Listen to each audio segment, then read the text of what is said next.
اهم حاجه، في حاجه عايز اقول عليها، كل حاجه ذكي. انا نفس الدوله بتقول لك الانجاب ومش الانجاب، لا الدوله تصلح حاجه اسمها سمارت كارد.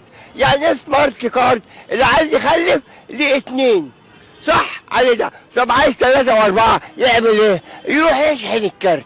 ولا انا غلطان؟ يشحن الكارت، عايز ثلاثة أربعة خمسة اشحن.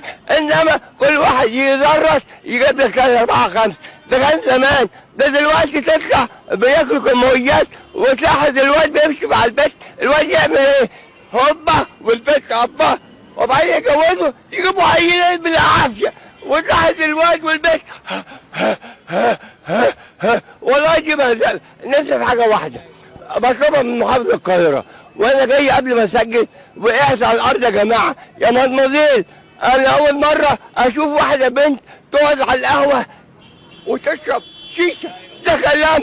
ده كلام؟ شيشه. والواد كان بيها اختي عامل ضفيره وحاسس بيونكا، وبتقول له ايه؟ يلا يا دودي، يلا يا دودي. اسمه محمود، تقول له دودي، دودي يا بنت يا خايبه.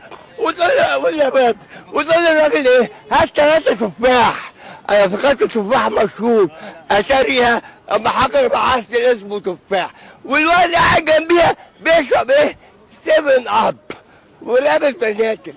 ثواني يا خلاص ابني. تمام كده والله. ده الراجل المذيع بيطلع يقدم برامج طبيخ، برامج اتفرج خلاص.